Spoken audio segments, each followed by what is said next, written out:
चलिए आप सब जल्दी से ना नए चैप्टर का नाम लिखो।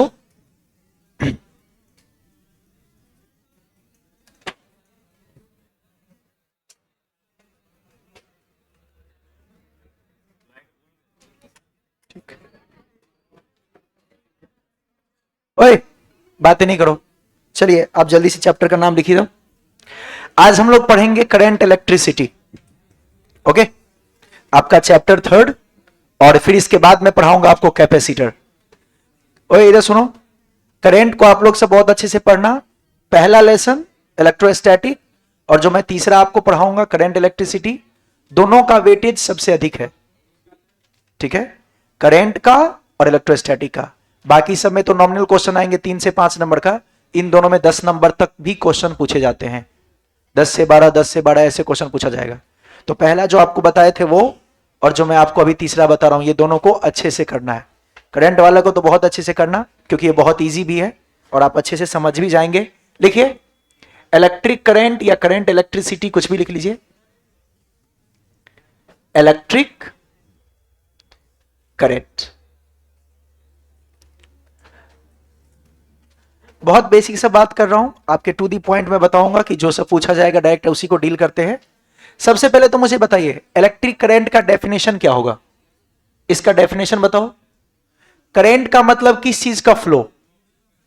एक मिनट सुनो, मैंने आपको पहले ही बताया था electric means what, electron.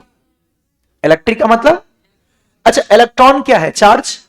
Electron is a type of, तो सुनना ध्यान से, इलेक्ट्रिक का मतलब यहां पर है इलेक्ट्रॉन से, और इलेक्ट्रॉन का मतलब है चार्ज। अच्छा, करंट का मतलब होता है फ्लो। करंट मतलब क्या, इसका मतलब सिंपल आप बना सकते हैं, किसका फ्लो, उसको कहते हैं इलेक्ट्रिक करंट। जानते होंगे सभी, बचपन से पढ़ रहे हैं। लिखिए इट इज डिफाइंड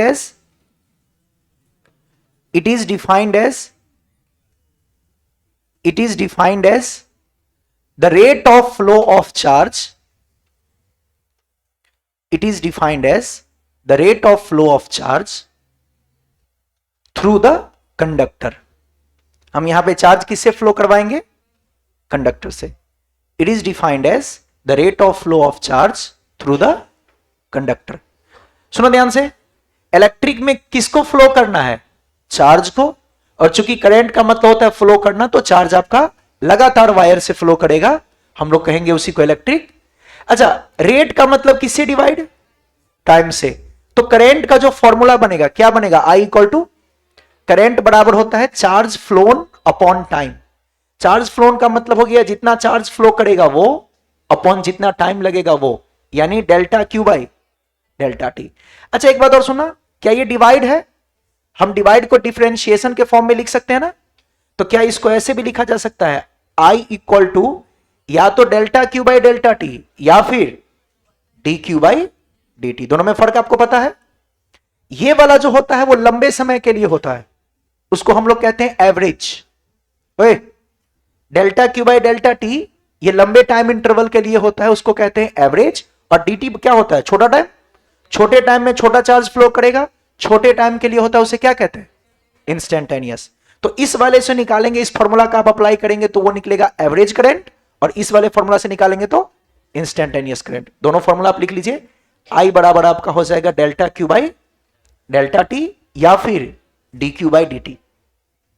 ये कब लगाएंगे, सीख लो अभी, कब लगाएंगे, क्वेश्चन में जब पूछा जाएगा कौन सा current, average current. Average current आपसे जब एवरेज करंट कहा जाए, इसका सिंबल होगा I AVG। आप लोग जानते हैं एवरेज को मीन भी कहते हैं। मीन, एवरेज को एक और नाम से जानते हैं क्या, तो मीन करंट भी कहेगा, तब भी एवरेज निकालना है। ये कौन सा करंट, इंस्टेंटेनियस। इंस्टेंटेनियस करंट कहते हैं इसको। ये किसी खास टाइम के लिए होता है, इसको I और यहां पे छोटा सा t भी लिखा जाता है, तो इसको कहते हैं इंस्टेंटेनियस करंट। तो करंट का फॉर्मूला दो तरीके से आप बना सकते हैं, delta Q by delta T और D Q by D T. अगर लंबे टाइम के लिए कहा जाए, जैसे आपको बोलेगा 2 मिनट में कितना करंट हुआ, 2 मिनट कहा, या 10 सेकेंड में कितना करंट हुआ, तो आपको वहां एवरेज का यूज करना है। लेकिन बोलेगा आपके 2 सेकेंड पर कितना करंट है, एट 2 सेकेंड, तो आपको इंस्टेंटेनियस लगाना है। इन 2 सेकेंड, 2 सेकेंड में का मतलब हो गया 0 से 2 सेकेंड, तो यहां पे टाइम इंटरवल हो गया, वहां पे एवरेज लगेगा। एक खास टाइम बोला जाए एट 2 सेकेंड, आपको समझ जाना है कि कौन सा करंट है, इंस्टेंटेनियस। नीचे लिखिए यूनिट, करंट का यूनिट सब लोग जानते हैं, एम्पियर होता है ना, बनाइए इसका यूनिट। अगर इसके यूनिट की बात करें, ऐसा यूनिट की जरूरत पड़ती है, फॉर्मूला क्या था, delta Q by delta T. तो बताइए, चार्ज का यूनिट कूलम, टाइम का यूनिट, और कूलम अपॉन सेकेंड को ही क्या कहते हैं, एम्पियर। इसी को कहा जाता है, कैपिटल ए से डिनोट करते हैं आप। करंट का डायमेंशन क्या होता है, डायमेंशन भी हम ए ले लेते हैं या फिर आई लेते हैं। डायमेंशन में क्या लिखते हैं, डायमेंशन पता है आपको, या तो आप ए ले लीजिए या फिर आई। जैसे आपको याद है हम लोग यूज करते थे चार्ज का डायमेंशन 80, Q बराबर IT होता है, तो आप उसको IT भी ले सकते थे या फिर उसको हम AT भी लेते हैं। तो करंट के लिए ही आता है A या फिर I। आप समझे करंट का लॉजिक। करंट का मतलब क्या, किसी चीज का फ्लो, और इलेक्ट्रिक करंट मतलब किसका फ्लो, चार्ज का या इलेक्ट्रॉन का फ्लो। तो चार्ज का फ्लो होता है जिस रेट से, उसी को कहा हमने इलेक्ट्रिक करंट। फिर करंट का चूंकि रेट की बात हो रही है, उसको टाइम से डिवाइड कर दिए, चार्ज अपॉन टाइम। कहीं पर भी रेट लिखा रहे ना, तो आप उसको टाइम से डिवाइड करते हो। जैसे बोला rate of flow of charge, तो रेट आ गया चार्ज के साथ, तो चार्ज अपॉन टाइम, तो वही बन गया इसका फॉर्मूला। फिर चार्ज का यूनिट हो गया कूलम, टाइम का हो गया सेकेंड, उसी को आप कहते हैं एम्पियर। यह आपका ऐसा यूनिट है। सीजीएस ईएसयू सबको आपको याद रखने की कोई जरूरत, फिजिक्स में ऐसा यूनिट ज्यादा चलता है, तो आप इस पे ज्यादा फोकस कीजिएगा। डायमेंशन बन गया। एक और बात, करंट में डायरेक्शन है कि नहीं, मतलब करंट स्केलर या वेक्टर, करंट में डायरेक्शन है कि नहीं। देखिए जरा, यहां से मान लीजिए 10 एम्पियर का करंट आया एक वायर में, इस वायर में 2 कनेक्शन था, एक करंट इधर गया, एक करंट इधर गया। इधर की तरफ 2 एम्पियर करंट गया, इधर की तरफ 8 एम्पियर गया, क्योंकि 10 आया था तो 2 गया इधर, 8 गया इधर। तो आप मुझे बताओ, इसमें एक पर्टिकुलर डायरेक्शन है कि नहीं है। इस डायरेक्शन का करंट है 2 एम्पियर और इस डायरेक्शन का करंट है, लेकिन ये स्केलर क्वांटिटी है उसके बावजूद। क्यों पता है, क्योंकि हमने वेक्टर का जो सम पढ़ा था, वेक्टर एडिशन रूल पढ़े थे, ये उस रूल को फॉलो, वेक्टर का जोड़ने का रूल क्या था, रूट अंडर ए square plus B square plus 2ab। लेकिन आप मुझे बताओ, इसने उस रूल को लगा के जोड़ा है या सिंपल एडिशन है। देखिए 8 ampere 2 ampere equal to simple addition. तो इसने वेक्टर के लॉ को फॉलो नहीं किया, इसलिए इसमें डायरेक्शन होने के बावजूद भी एक ऐसा क्वांटिटी, स्केलर क्वांटिटी। तो याद रखिएगा, लिख लीजिए, it is a scalar quantity because, लिखिए, it is a scalar quantity, it is a scalar quantity because it does not obey, ये फॉलो नहीं करता है, because it does not obey vector, because it does not obey vector addition rule, या it does not follow भी लिख सकते हैं, vector addition rule. जो वेक्टर को जोड़ने का रूल है उसको ये फॉलो नहीं करता है। देखिए ना, 10 एम्पियर का करंट था, इस तरफ गया 2 एम्पियर, इस तरफ गया 8 एम्पियर, तो ये 8 और 2 तो सिंपल एडिशन है 10। जबकि वेक्टर होता तो हम क्या करते, लगाते फॉर्मूला रूट अंडर ए square plus B square plus 2ab। तो इसमें डायरेक्शन है, लेकिन इसने वेक्टर रूल को ओबे नहीं किया, इसलिए हम इसको क्या कहते हैं, स्केलर क्वांटिटी कहते हैं। वेक्टर होने के लिए याद रखिएगा, सिर्फ डायरेक्शन होना ही पर्याप्त नहीं है, मैग्नीट्यूड डायरेक्शन के साथ साथ वो वेक्टर रूल को भी फॉलो करना। इसने वेक्टर रूल को फॉलो ही नहीं किया।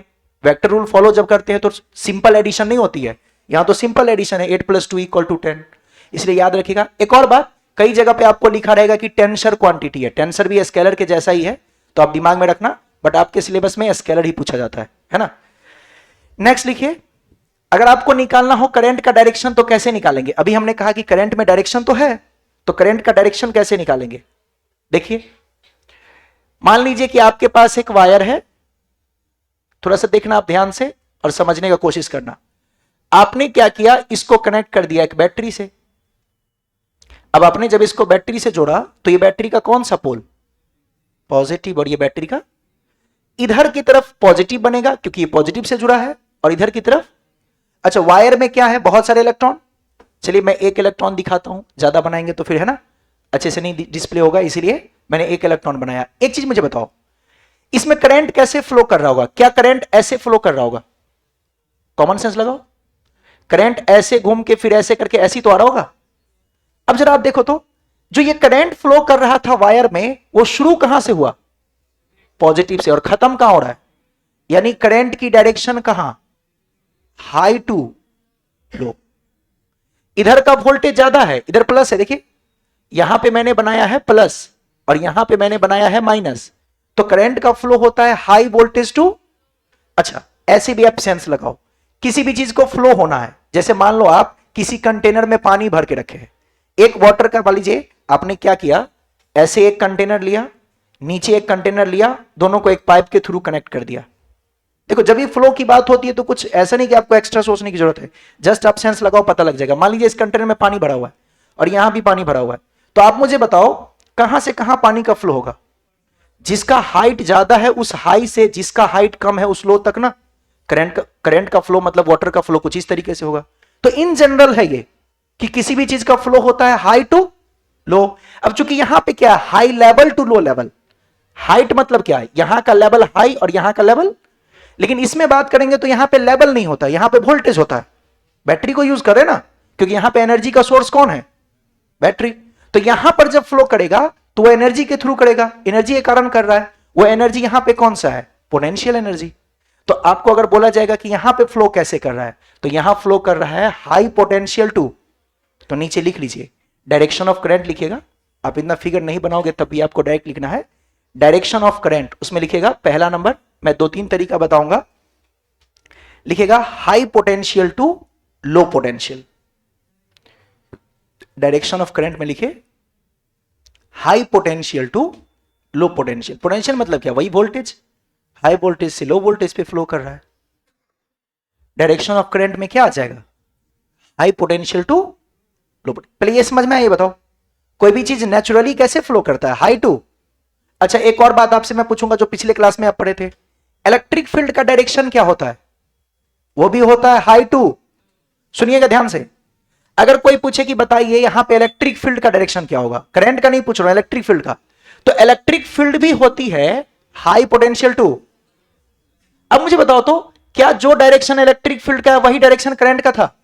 तो क्या मैं ये भी कह सकता हूं करंट का डायरेक्शन वैसा ही होता है जैसा इलेक्ट्रिक फील्ड का? तो सेकंड नंबर में आपको वही लिखना है, क्या? डायरेक्शन ऑफ करंट में लिखेगा same as the direction of electric field, same as the direction of electric field,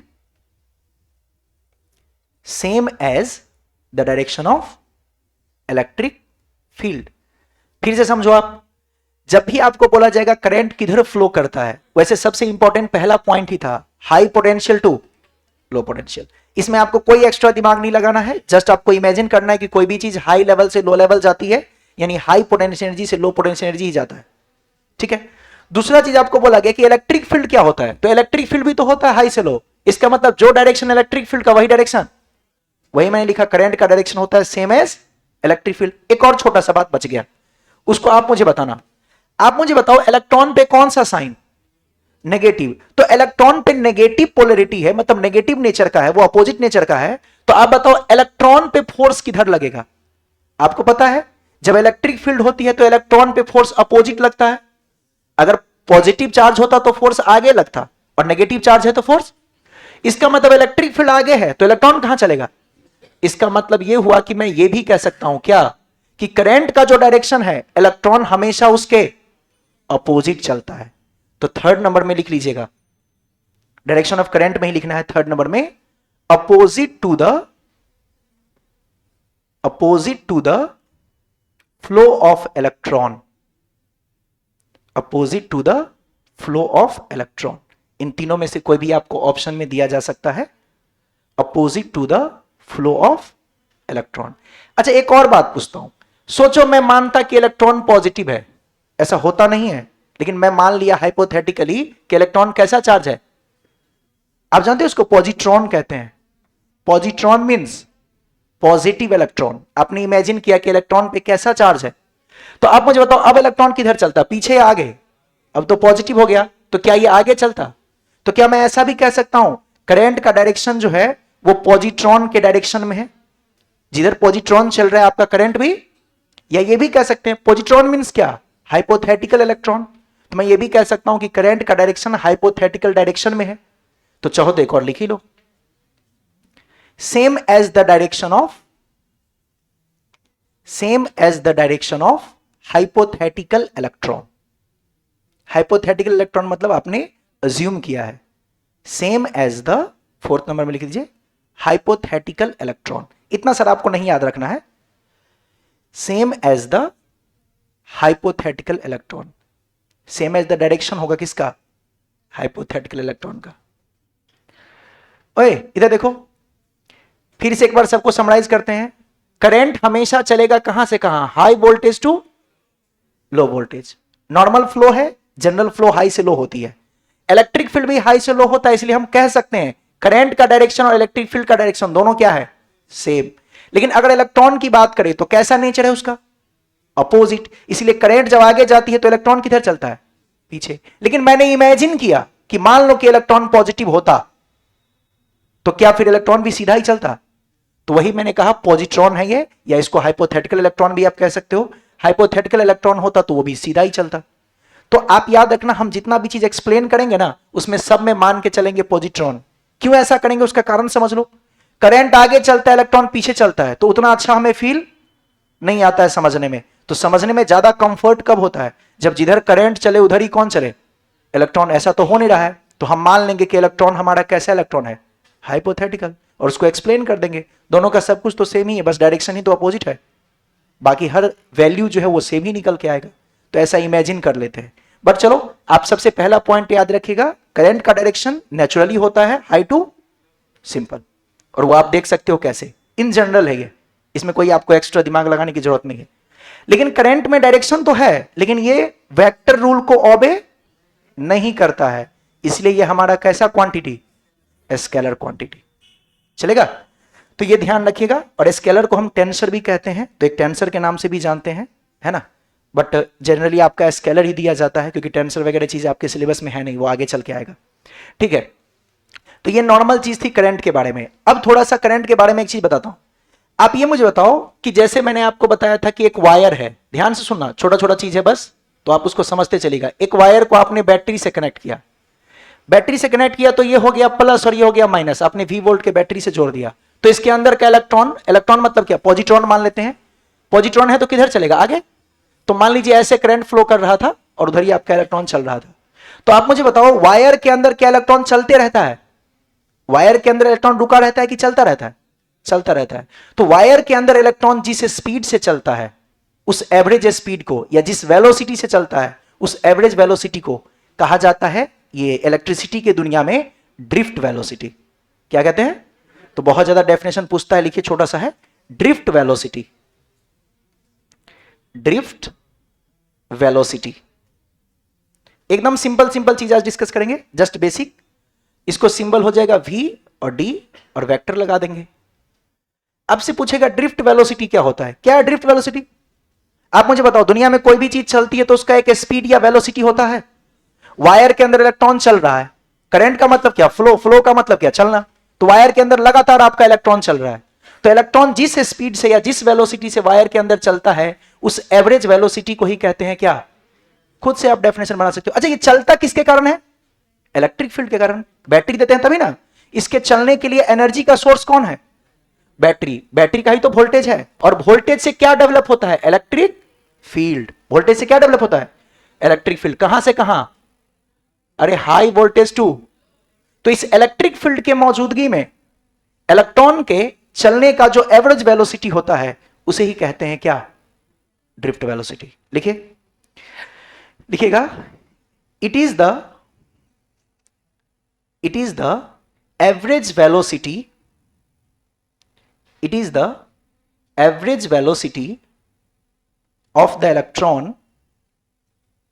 It is the average velocity of the electron inside the conductor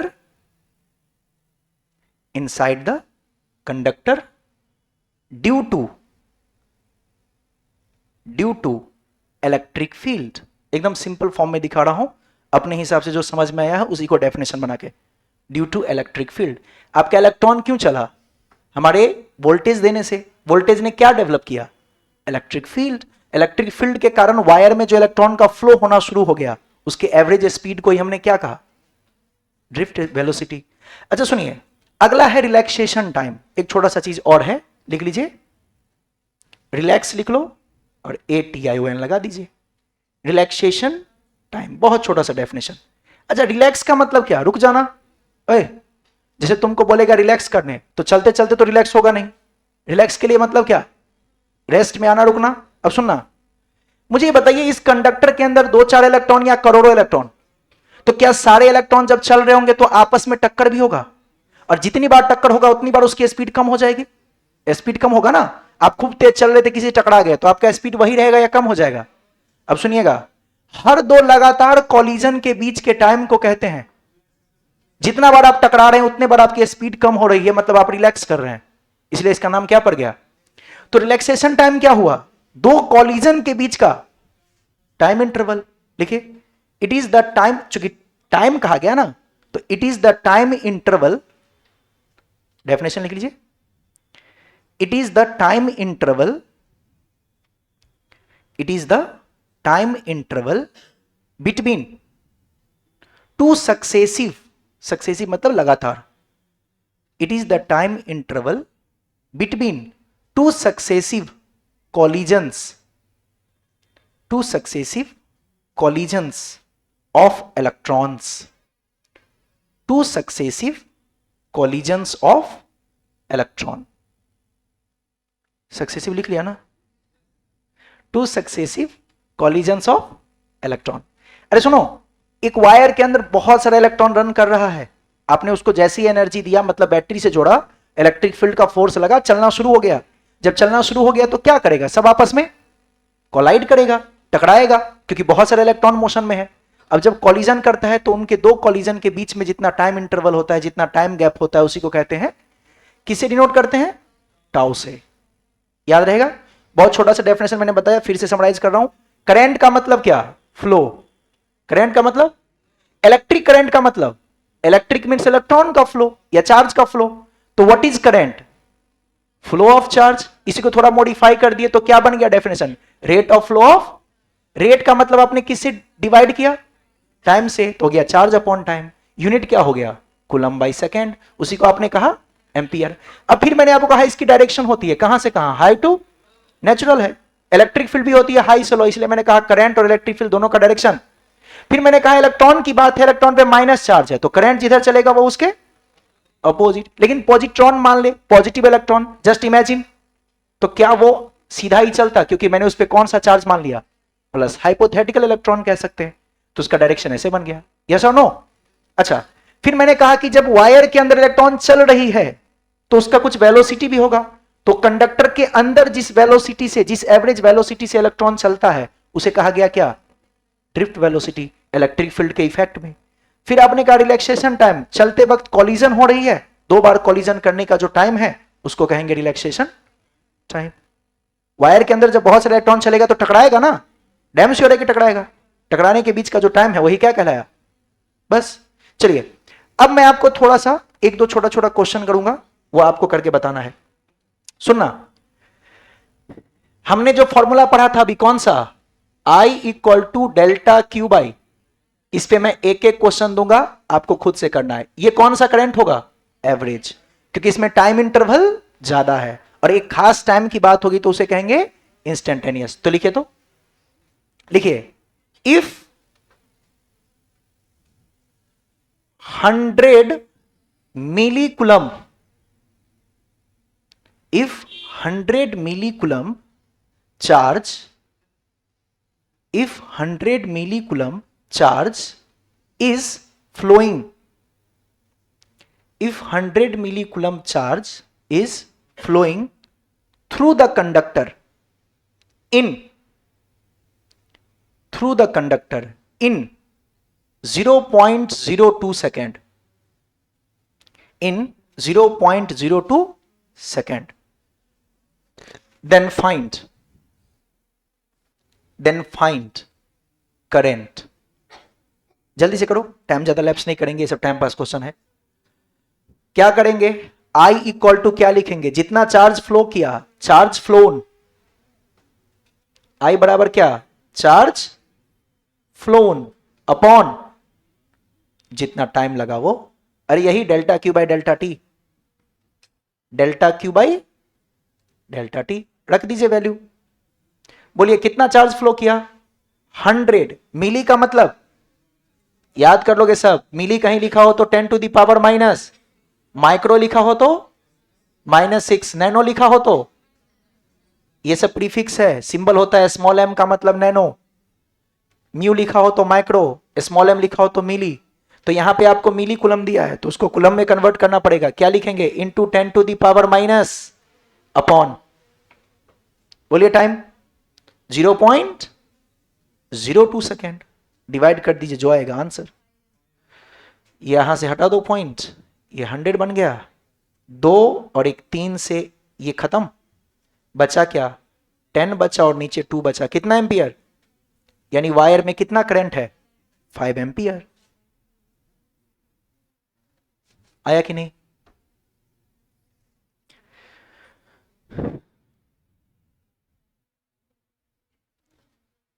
कर लोगे ऐसे क्वेश्चन? ज्यादा तो देने की जरूरत नहीं है ना. अब ऐसे ही दिया जाएगा, आपको डिवाइड करना है, वैल्यू जो निकलेगा आंसर. चेंज करूं? अच्छा ये बताओ मुझे, यहां पर चार्ज कांस्टेंट है कि वेरिएबल? कांस्टेंट. टाइम भी कैसा? खैर, अगर मैं चार्ज आपको वेरिएबल दे दूं तो आप फिर delta Q by delta T नहीं लगाएंगे, तब लगाएंगे D Q by D T. वो इंस्टेंटेनियस हो जाएगा. जैसे लिखिए नेक्स्ट. डिफरेंशिएशन आती है ना? अब नहीं भी आती होगी तो मैं आपको सिखा नहीं पाऊंगा. लिखिए इफ, लिखिए if charge flowing through the conductor, if charge flowing through the conductor is given by q equal to t square plus 1, q equal to t square plus 1. ये कांस्टेंट है कि वेरिएबल? वेरिएबल पहचान लेते हो ना आप लोग. t दे दिया मैंने, टाइम हो गया. टाइम तो बार बार बदलते रहता है, मतलब कैसा टर्म है ये? Variable. Given by q equal to t square plus 1 coulomb. Then find current at 3 second. चलो जो नहीं जानता उसको डिफरेंशिएशन बता दूंगा मैं. यस, यहां पे फॉर्मूला आपको लगाना है. अब सुना, यहां पे delta Q by delta T नहीं होगा, अब वही होगा लेकिन लिखा जाएगा डी क्यू बाई डिफरेंशिएशन के फॉर्म में.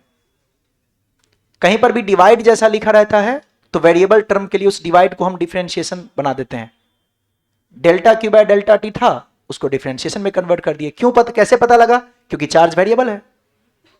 अब देखो क्या बनेगा फॉर्मूला. सुनो, जिसको नहीं आता डिफरेंशिएशन सीखो. बकलोल है तुम सब, डिफरेंशिएशन नहीं आता. सुनो, ओए टी के पीछे कौन सा नंबर है? कुछ भी नहीं, कोई नंबर नहीं है तो क्या मानते हैं? पहले ध्यान दो, जिसको नहीं आता है. टी के पीछे कोई नंबर नहीं है तो मैं 1 मान रहा हूं. टी का पावर कितना? इस पावर को इस नंबर से मल्टीप्लाई करो. एक क्वेश्चन ऐसा आएगा, मैं इसी पे ज्यादा फोकस करूंगा, वो डिवाइड वाला नहीं आएगा, वो 10th लेवल तक में आता है. ऐसा क्वेश्चन एक आएगा, मैं 2-4 करवा देता हूं. वैसे 90% बच्चों को आता है, 10% सब कुछ देखा ही नहीं है. बोलो 2 into 1, तो ये हो गया 2. फिर यहां पर जो टी लिखा है वो लिख दो. टी का कितना पावर था, उसमें से 1 घटा दो. तो आपका टी का पावर 2 था, 1 घटा देंगे तो टी का पावर क्या रह जाएगा? 1 पावर लिखने की भी वैसे कोई जरूरत. सुना, कोई अगर अकेला नंबर हो, किसी नंबर कांस्टेंट नंबर का डिफरेंशिएशन, इसका मतलब 1 का डिफरेंशिएशन 0, यानी आपका आंसर सिर्फ. अब ये डिफरेंशिएशन करके कितना टाइम बोला था रखने, वो यहां रख देंगे. 2 into 3, correct answer is 6 ampere. आया डिफरेंशिएशन?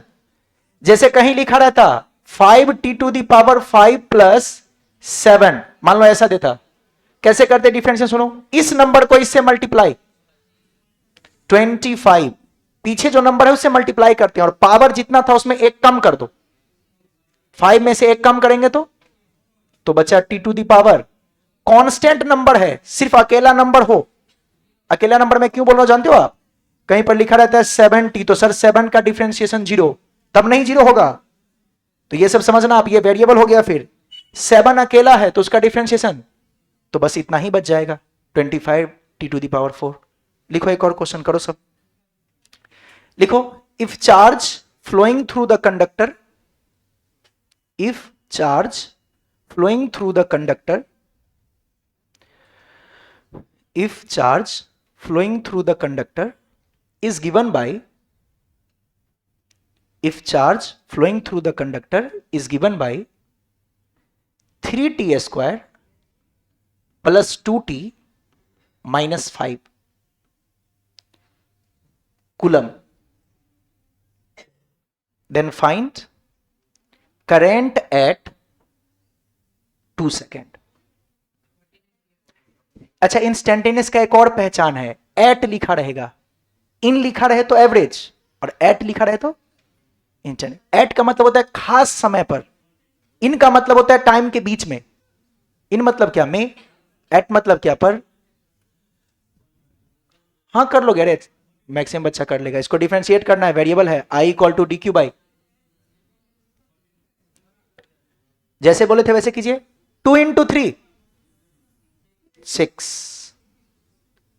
टी का पावर तो 2 था, उसमें से एक हटा दीजिए तो सिर्फ क्या बचेगा, टी का पावर 1 यानी टी।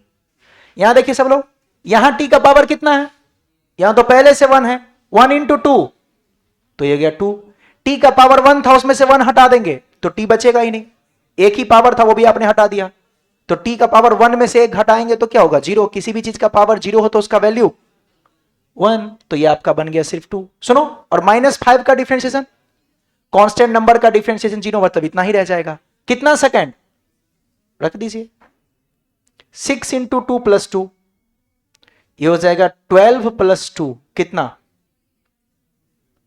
14, खत्म, आया। चलिए, तो ये था करंट निकालने का 2 तरीका, अब उल्टा दे रहा हूं, करंट मैं दूंगा, चार्ज आपको निकालना है, लिखिए जल्दी कीजिए, लिखिए ना, the current through the conductor, लिखो फटाफट, the current through the conductor, देखो इधर, the current through the conductor is given by I equal to, the current through the conductor is given by I equal to 2 into T ampere. Current through the conductor is given by I equal to 2T ampere. Then find charge flown. Then find, इस बार आपसे Q पूछा गया, then find charge flown in between,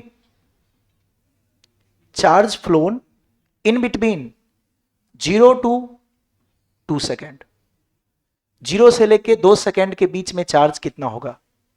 अगर आपको ऐसा भी कहता ना चार्ज फ्लोन इन 2 सेकेंड, तो एक टाइम आपको लेना पड़ता 0 और एक लेते आप 2।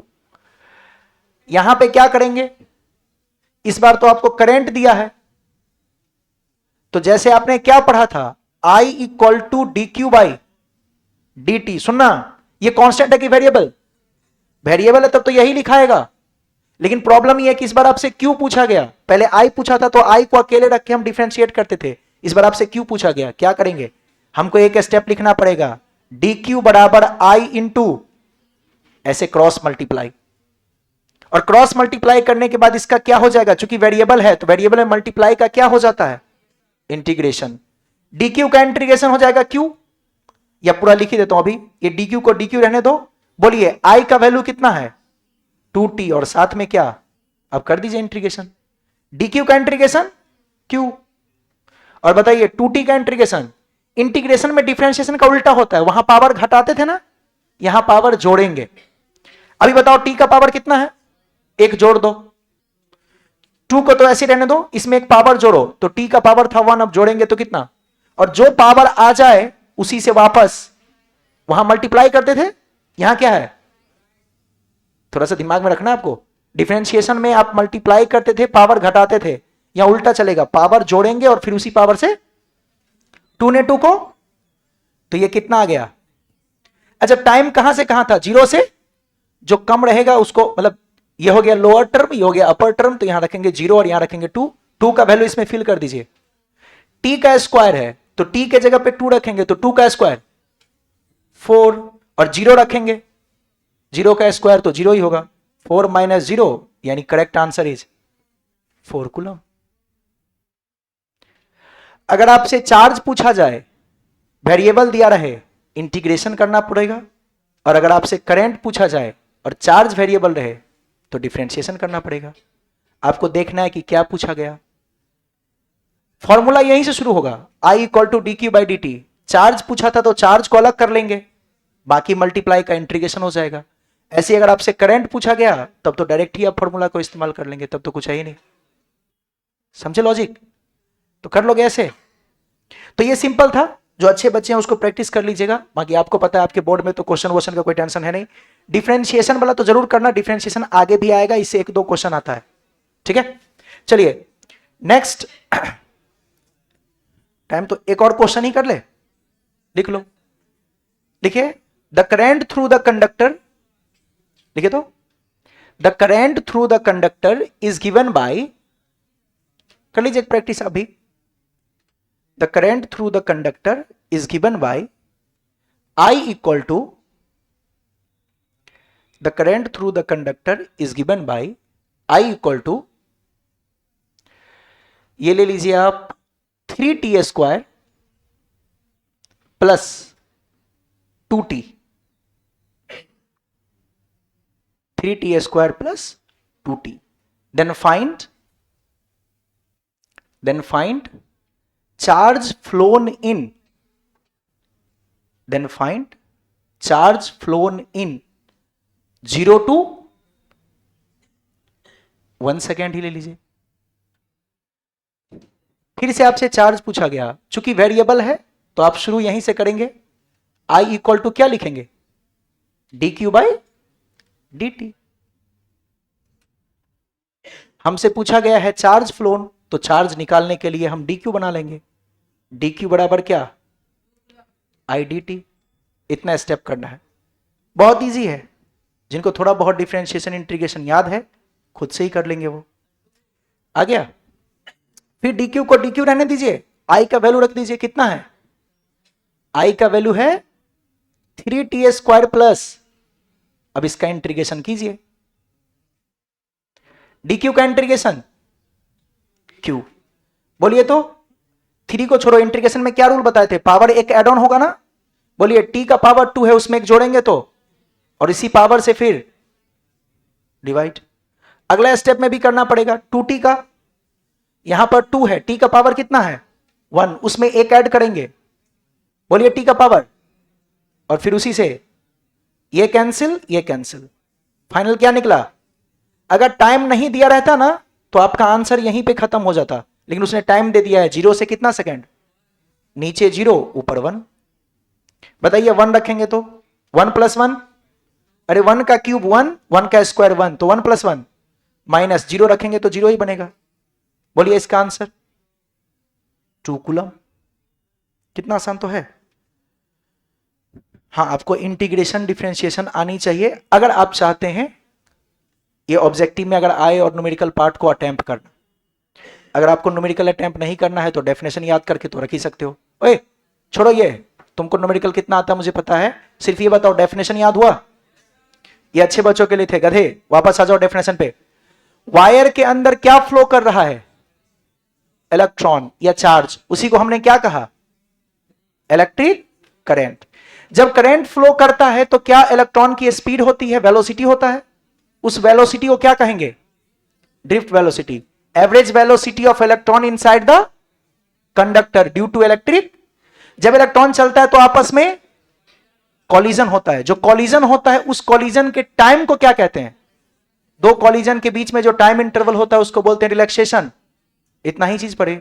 करंट का डायरेक्शन हाई वोल्टेज टू या फिर इलेक्ट्रिक फील्ड के डायरेक्शन में, या फिर इलेक्ट्रॉन के अपोजिट, या फिर हाइपोथेटिकल इलेक्ट्रॉन या पॉजिट्रॉन के सेम डायरेक्शन में। इतना ही चीज तो करना था। यस और नो? अगले क्लास में हम लोग ड्रिफ्ट वेलोसिटी को प्रूफ करेंगे और ओम्स लॉ को प्रूफ करेंगे। ओके, तो आप सब थोड़ा थोड़ा रिवाइज कीजिएगा। पुराना वाला सब रिवाइज करो ना अच्छे से। सुनो, इलेक्ट्रिक फ्लक्स वाले चैप्टर का क्वेश्चन आप लोग सॉल्व कर लिए? उसका क्वेश्चन जो भी है सब्जेक्टिव ऑब्जेक्टिव आप सॉल्व कर लेना। सब्जेक्टिव तो मैंने कॉपी में ही करवा दिया है, ऑब्जेक्टिव खुद से कीजिएगा। और सब्जेक्टिव को एक बार रीड आप डेली करना, कॉपी को डेली एक बार पढ़ना है, ठीक है?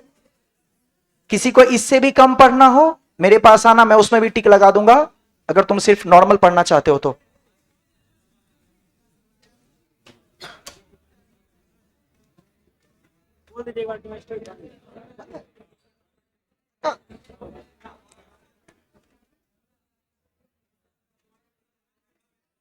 आपकी केमिस्ट्री क्लास आज ऑफ है, ठीक है? हाँ, सर ने इंफॉर्मेशन भिजवाया है।